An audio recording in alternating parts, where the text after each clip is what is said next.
Minnesota Twins win their first postseason game since 2004. Well, the last postseason game they won was Game 1 of the American League Division Series against the New York Yankees. After that, they lost 3 consecutive to lose that series in 4 games. Let's talk to a man who was part of that game. Alex Rodriguez, 3-time American League MVP, on the call of Jays Twins for ESPN. How's it going, Alex? Thanks for doing this. Hello, gentlemen. I'm doing well. Thank you. All right, so let's start with Kevin Gausman yesterday, who was the Blue Jays' unquestioned ace during the regular season. He's had his issues against the Twins in his career. There's been some thought around these parts that he's been tipping pitches. What did you see from him yesterday? Well, I just saw that an offense was really comfortable against him. And sometimes when you're used to getting a lot of chases on fastballs up and splits down, and they feel so comfortable at the plate, I think that sometimes can affect the pitcher's psyche a little bit. And then you try to overthrow a little bit, and you take that fork ball and you try to, tumble it a little bit more. And as a result, it starts either hanging or you bounce it, and they're non-competitive pitches. But either way, I thought he competed really well, and he gave his offense an opportunity, and Minnesota pitched well and played better defense. Yeah, they certainly did play better defense. They certainly pitched better, and that's not a knock on Gausman. I will stick with him for just a second there. When a team is able to, maybe it's not a true tell, maybe it's not a true tipping, but like you said, they're just comfortable. What does it do for a team like the Twins, who there are players on that team who have played in big games, looking at Carlos Correa, but there are a lot of guys on that team who are going through it for the first time. What does it do to a team, do you think, to let them have that comfortability in the box in such a big game? Yeah, well, look, baseball is a game of inches, and in the postseason in October is a game of centimeters. And any little edge you can have, whether it's physical or mental, and I'm not necessarily saying that I know something that all of you or the fans do not know, but just from watching and studying body language, either they have a tip or they're just seeing the ball extremely well collectively and as an offense. And usually there's always one or two guys that are going to swing in an ugly manner. But when you have a collective effort where everyone is taking pitches, 2-0 splits, 3-1 splits, like they knew it was coming, then my antennas go up. And that's what the Blue Jays staff would be focusing on to make an adjustment and make sure that he's not relaying anything, or perhaps that he's hiding the ball a little bit better against his offense. Yeah, he wasn't great, but the Blue Jays offense had an opportunity to come back in that game. They were only able to muster 1 run, granted, against a very good starter in Pablo Lopez for the Twins, and the bullpen was great for them too, and Yohan Duran throws 103, which is difficult. But in an overall sense, Alex, this Blue Jays offense has been the problem for this team all season long, so no surprise to see it be the problem again yesterday. You look at the names on the back of the jerseys, and you wouldn't necessarily guess that. What is your take on what's happened to the Blue Jays offensively this year? Is this a surprise to you to see them struggle to score runs? It's a surprise, guys, but I got to tell you, I think they're a sleeping giant. I think the worst baseball's behind them, and I do think that with a right-handed dominant lineup, especially with their best hitter in Guerrero, who was fairly pedestrian this year, all he needs is, a little bit of momentum. He hit the ball well. He had a really good approach. He had a good double. He also almost had a home run, another home run to right center field. And he looks good. I mean, the challenge for the Jays is this is a sprint, not a marathon now, and it's the best out of 3.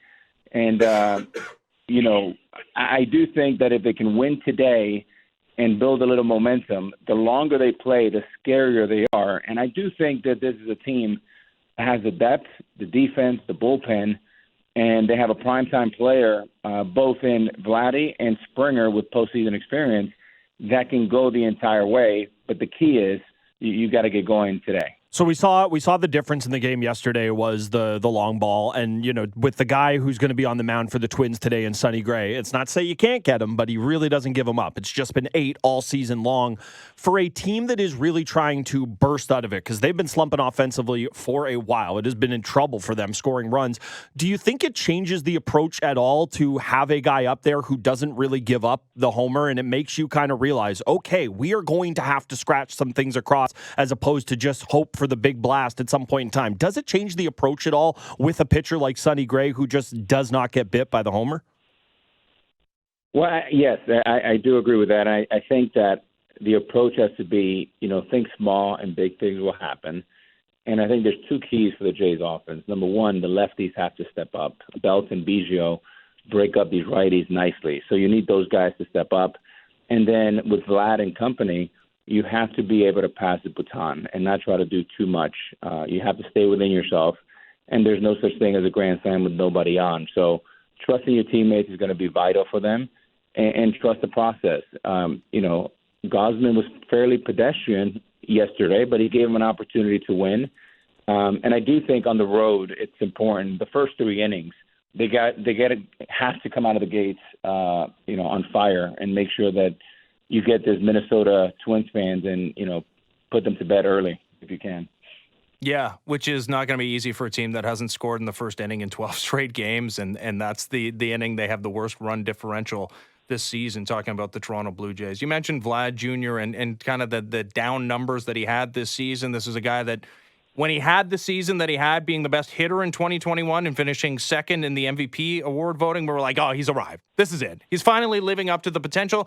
And last year was a step back from that, but it was still a very good offensive season. This year, it's hard to argue the same, Alex. He's only 24 years old. I get it. And there's still lots of baseball left to be played throughout the course of his career. Is this just one of those things that he's having a down year early in his career and can get back to the 2021 Vladimir Guerrero Jr.? What have you made of the first couple of seasons of his Major League Baseball career?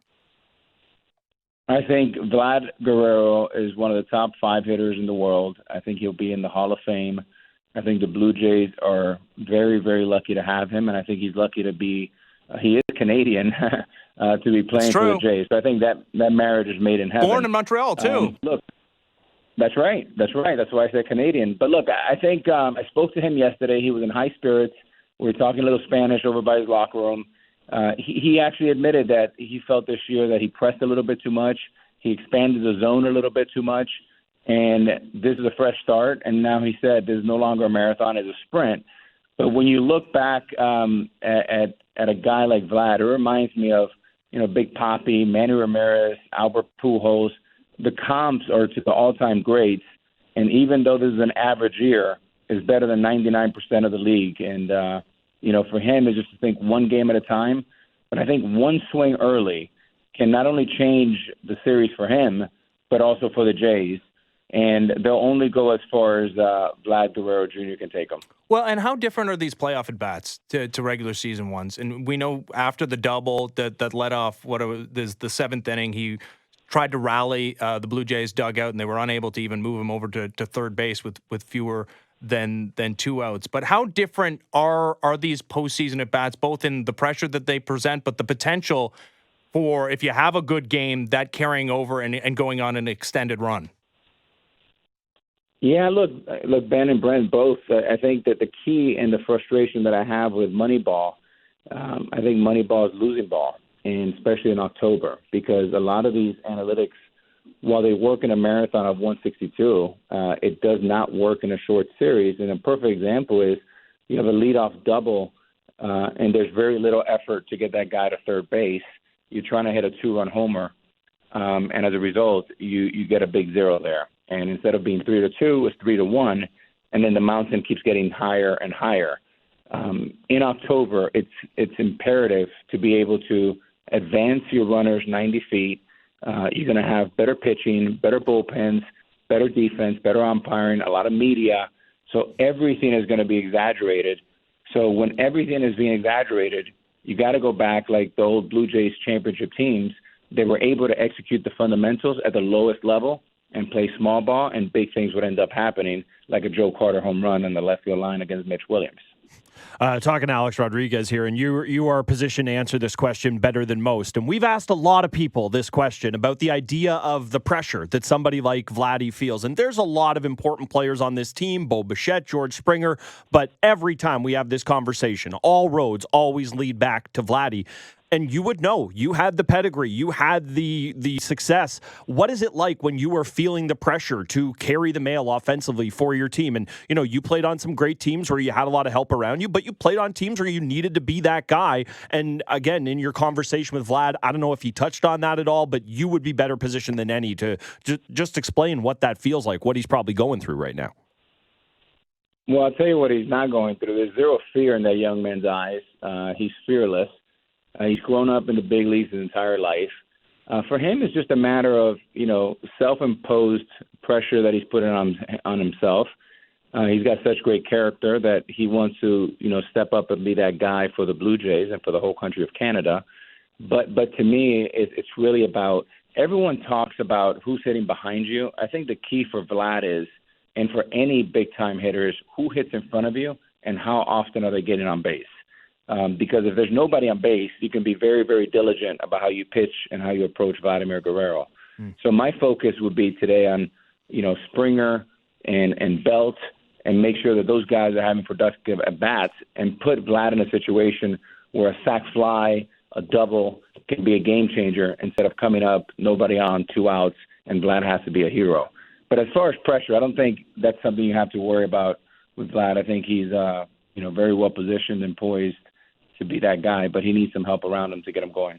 Yeah, and getting a great start from Jose Berrios today would be a step in the right direction. I don't know if you had a chance to catch up with him yesterday, but this is his former team. He said he was talking about his son going to be at the game today. He was born in Minneapolis. This is a Twins team that he had some great success playing for, but also one that traded him away. I understand the circumstances surrounding that they were not going to sign him to the extension he ended up signing with the Blue Jays. But I imagine there's always something in the back of your head. It's also not the first time he's faced his former team, but I imagine, Alex, there's always, as a professional athlete, something in the back of your head, whether it's revenge, call it whatever you want, that maybe motivates you against a former team. Do you think that can be a positive for Berrios today? I think it can be, but I think Jose's been through a lot over the last few years. He's made some tremendous adjustments. I do like him pitching right behind Gausman, excuse me, who's a north and south pitcher. He's more east and west with a sinker and slider and changeup. I think that's a good presentation. But, you have enough storylines, you have enough big chip on your shoulder that you don't need any extra motivation at this point. Look, if you lose, you go home. If you win, you play tomorrow. And that should be the focus for Berrios and the Jays. Yeah, certainly. That's what they want to do. One other player I wanted to ask you about in the series, not on the Jays, but on the Twins, is Correa. Obviously had the big play, gunning out Bichette at home. What are you seeing from him? This is a guy who had a long layoff, longer in the tooth. How is he looking physically to you, and what did you make of him in Game 1? Are you talking about Correa? Yeah, talking about Correa there, yeah. Yeah. I feel the way about Correa the same way I feel about George Springer. Ironically, they're both former Astros. They're both former World Series champions, and they both wear the number 4. But I think with guys like him, and I put Vladimir a little bit in this category, although he hasn't proven to be a World Series champion just yet and perform at the highest level with the brightest lights. But guys like George Springer and Carlos Correa, regardless of what happened the first 6 months, they're going to be ready to play in these situations. One has 19 home runs postseason. Carlos has 18. These guys are primetime players. They know exactly what to do, and both of them looked good yesterday. But I think, again, for the Twins, they're only going to go as far as Carlos takes them. Even though he didn't drive in any runs, he probably made the most important play in that game with a bare hand and the rocket home to get, I think that was Bijou out. Or Bichette. It was Bichette. Bichette out. Yeah. That was only a play that you could do if your heartbeat is slow, if you've been there before. But it was degree of difficulty. It was a 15 out of 10, and he made it look easy. Yes. Yeah. So easy, in fact, that it felt easy to criticize Bo Bichette for deciding to go home in that moment. Last one for you, Alex. Yeah, I mean, so he returns off the injured list, as does Royce Lewis, who hits the 2 home runs yesterday. And we heard the anecdote from Rocco Baldelli that he's never seen a player be able to recover from an injury, not even recover from an injury as quick as Royce Lewis, but like get back into game shape as quickly as Royce Lewis and not need a rehab assignment, which is obviously impossible now with the minor league season ending. Like, how difficult is that? Put that in perspective. To not play a game for 2 weeks, not be 100%, and to step into a playoff game and hit 2 home runs. Well, I can't put it in perspective. Maybe you guys can, because in my 25 years of being a pro baseball player, I've never seen it. I've never seen a young player come in his first 3 at-bats, homer, 2-run homer, and then a walk, and really be playing out of position in DH. So it was very, very impressive. The funny thing is, we spoke to him right before the game, and he said after the day before his practice, he was a no-go. Yeah. That's how bad his hamstring was. And he must have had the greatest night of sleep, because he said he woke up great, springy. He texted out Rocco, and he said, I'm ready to go. And, I guess like the natural, he was ready to go and delivered in a big way. He sure did. And Blue Jays fans upset that he had such a great night's sleep because he was the difference between a win and a loss for the Blue Jays in Game 1, trying to even the series this afternoon, 4:30 Eastern Time in Minnesota. Blue Jays and Twins, Game 2 of the wild card round. Alex, appreciate the time. Enjoy the game today. All right, take care, guys. Thank you. There's Alex Rodriguez, 3-time American League MVP, on the call of this series for ESPN.